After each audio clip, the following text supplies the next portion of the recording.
Hey everybody, welcome to this video. I am glad that you clicked on it and that you're interested in seeing all the books that I read in my master's degree. So just a little bit of context, my name is Courtney. I go to the University of Glasgow in Scotland, and I'm here for a one-year master's in literature program. The reason that I'm making this video is because I would have loved to have seen something like this even just a year ago. My undergraduate degree is actually in social work, so it has nothing to do with English literature. When I applied for an English literature degree, it was kind of a 180 for me. I've absolutely loved my time in the English literature program, and I just wanted to make this for either people who are watching it purely for curiosity's sake, or if you're in the same situation, you're considering this degree, but you're not sure what it really entails. So here are all of the books that I read. Of course, this is going to be so dependent on what university you go to, as well as what classes that you take. So this is just my experience. Also, I'm wearing my Jane Austen book earrings just for you. So for my romanticism class, I read Mansfield Park by Jane Austen. This book was really interesting. We approached it kind of from a different angle of looking at the abolition movement during the Romantic period and slavery in Britain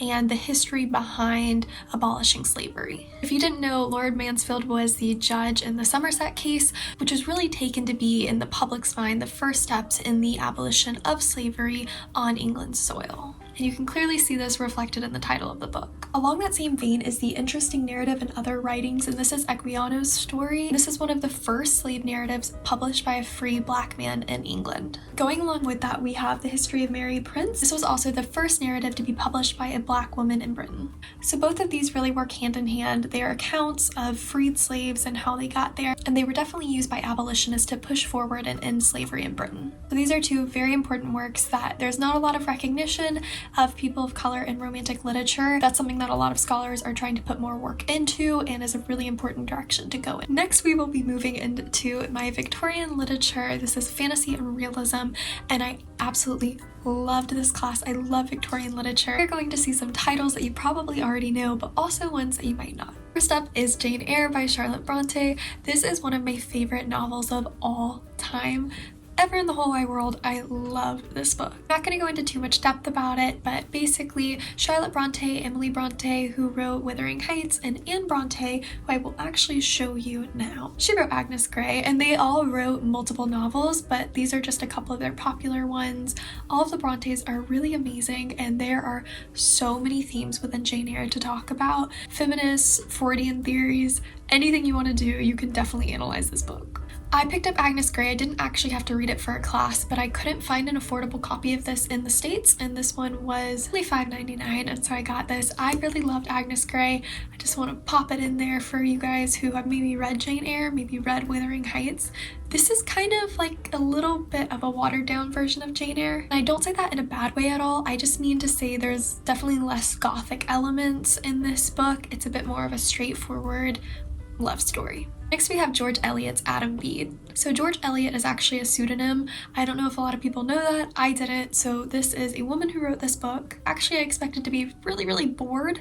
I know a lot of people like George Eliot. I had never really heard of her before. As you can tell, I loved this book. I have definitely gone through, underlined, tabbed, and highlighted. The reason I put this right after Jane Eyre is because I think if you enjoy stories about morality, then you will like this. It really follows four main characters, two males, two women, and it shows really just human relationships and faith and how that ends up playing out in people's lives. So that doesn't do it a lot of justice, but this is actually a really intriguing read. Again, I went in expecting nothing and I came out loving everything. Every story has its faults, so take what I said with a grain of salt. Also by George Eliot, we have The Lifted Veil. This is kind of like an odd PDF type of copy. I thought that this was interesting. I thought it was okay. It wasn't my favorite, but really it's just a little novella. But if you like The Picture of Dorian Gray, you might enjoy this first story because it definitely has some similarities there, namely narcissism. Moving right along, we have H.G. Wells' The Time Machine. Though I love this cover, I was not a huge fan of this book. Really, it's just about a man who travels in a time machine and enters into this utopia, but realizes that it's not truly a utopia. It's kind of a dystopia. For me, there were just a lot of problematic things in this book. I understand it was one of the first of its time, I guess the first of the time, to talk about time machines and time travel, so it is intriguing in that way. But again, this just wasn't my favorite book, but it is a staple for a lot of people in a lot of classes, and there is a lot to learn from this book. Next, we have Goblin Market by Christina Rossetti. This book, if you are going to read any of these books, or if you're going to take away one that you're like, this is a staple in literature, then this will be the book. I had to read this in numerous classes. It was referenced numerous times, and if this was not one of the first books I had to read for one of the first classes that I took, then I would have had no idea what they were talking about. It is a poem written in 1862 about two sisters, Laura and Lizzie. They are tempted by these goblin men in the goblin market, and it's kind of a story about the fall. So it's about young women falling to temptation and what the repercussions of that are. This can be interpreted a lot of different ways, and I have seen it at a lot of different angles, and overall, it's really just quite intriguing. You can tell this copy, I would highly recommend, but this is really beautiful, not only just aesthetically, you can really see the emotions, and as I said, this can be interpreted a lot of different ways and a lot of different forms, and some of them get very dark, so having illustrations I think can really help drive home a point that maybe a specific scholar is trying to make on this and can aid you in understanding what this is really about. Next up, we have Charles Dickens and A Christmas Carol. I loved this book. I recommend this for reading just in general around Christmas time. I think it's a great way and a great introduction to Dickens, and you'll see a lot of stylistic choices like fog that creeps into a lot of his writing, but you see it in a more tamed down version in this novel. It's a great book also to talk about different classes in the Victorian period and wealth and status and poverty and what that looks like. I really enjoyed this, and I think that this is a good groundbreaker into reading classics. Next, we have William Morris's News from Nowhere. It's not actually this big, it's only a portion of this size. This has also other writings, which you'll see in other copies that I have. It's the text itself plus other writings, so it makes it look thicker than what it is. It's about this man who goes to sleep and really enters into a dream of a socialist utopia. It makes a lot of political commentary around socialism, and that's what it's known for, but again, it's this introduction into a utopia and what that really looks like when it comes to the government and wealth and sharing. I found this book really fascinating. It was a different way of thinking. This is one of those books that I didn't expect much out of,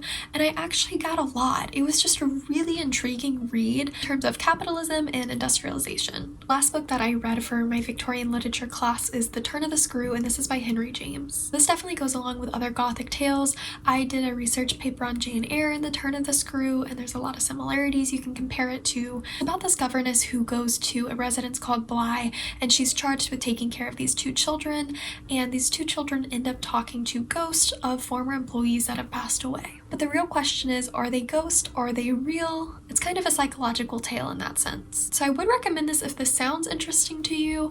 I can't say that I found the ending satisfying to my taste, but this is also intriguing because I believe his brother was a psychologist at the time and they were in contact with Freud. So there is that. Next, I just wanted to mention this book really briefly. This is kind of a spin-off on Jane Eyre and telling Bertha's story. So though I didn't read this for a class, this is something a lot of people have read and I think gives great context if you are reading anything about the Gothic genre and representation in that.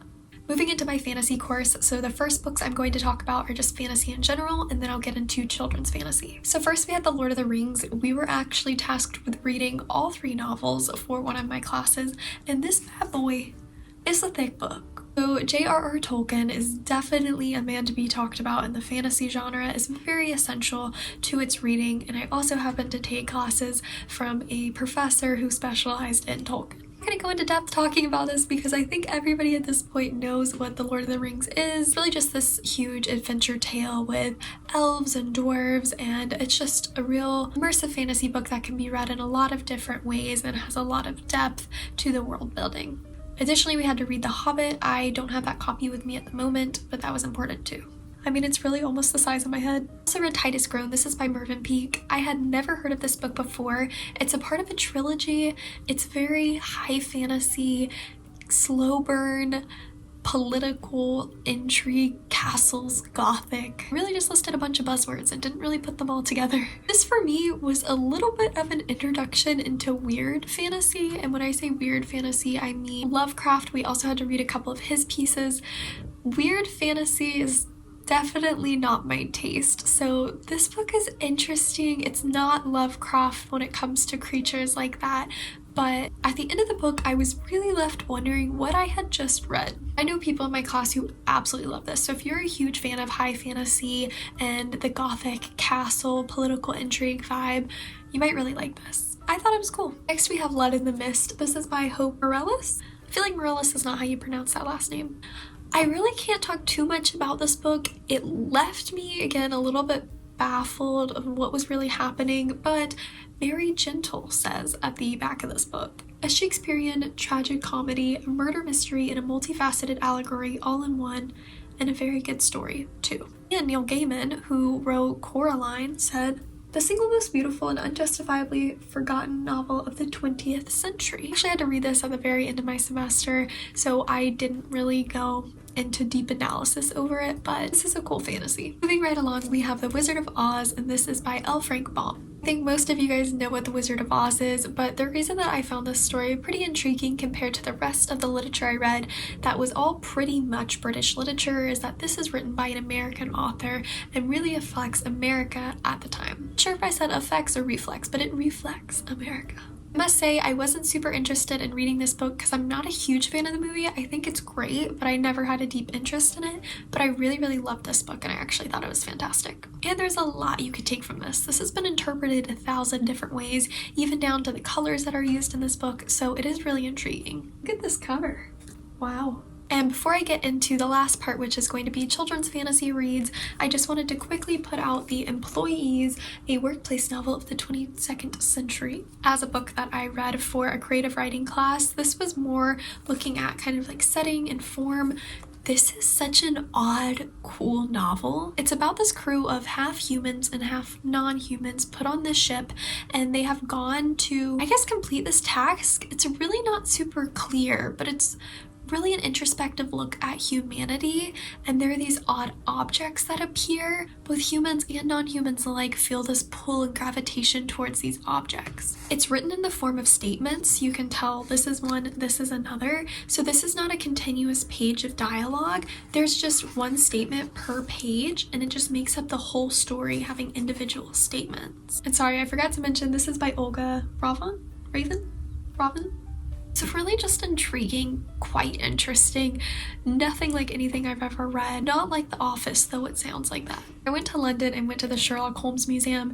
I picked up Arthur Conan Doyle's The Hound of the Baskervilles. I thought it was The Hound of Baskerville, but I guess I'm wrong. I love the Benedict Cumberbatch BBC version of a Sherlock, and I am a huge Sherlock Holmes fan, so I did pick this up. This was not for class, but it very well could have been. Alright, so I'm just going to finish up these children literature books quickly because I'm sure you've heard a lot of them. This is Alice's Adventures in Wonderland, and this is by Lewis Carroll. I've written multiple essays on this. It's a really intriguing read. You can dissect this book in so many different ways, as I've previously mentioned in other books, but it's really riddled with a lot. There's a lot known about the author themselves. Of course, this has been made into book-to-movie adaptations numerous times through animation, live action. It's a fascinating portal fantasy story about a young Victorian girl who enters into Wonderland and has been captivating the minds of people for hundreds of years.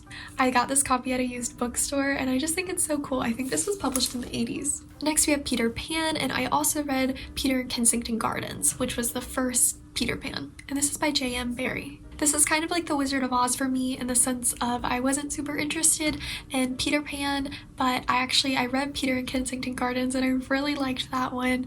And then this one was just as intriguing.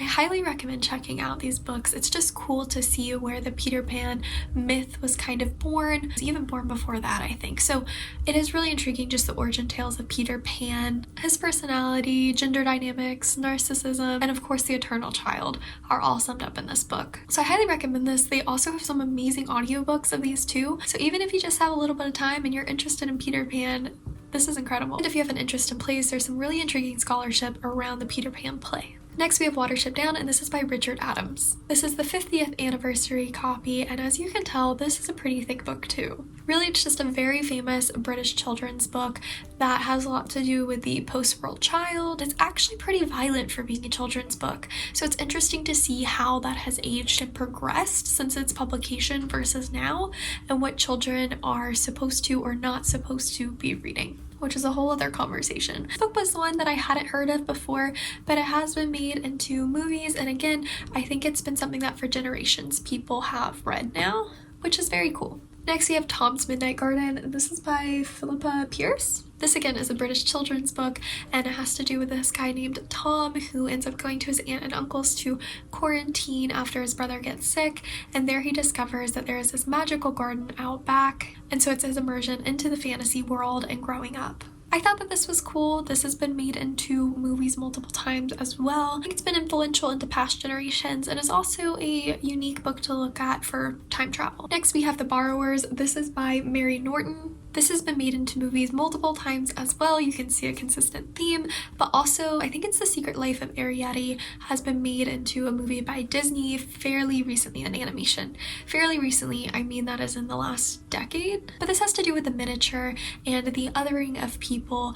This also is reflective of the post-world child, having to do with World War II. Well, it was written after World War II. It's set before or during World War I can't remember. It's won numerous awards, so this is actually a pretty cool book to look at.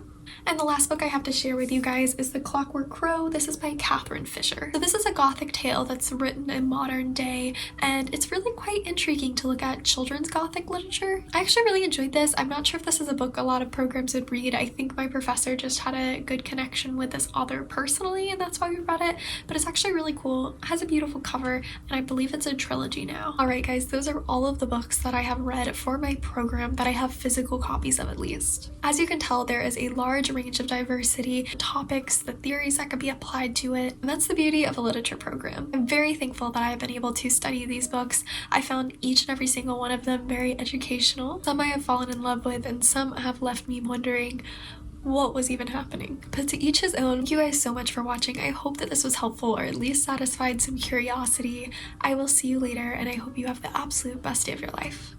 Bye.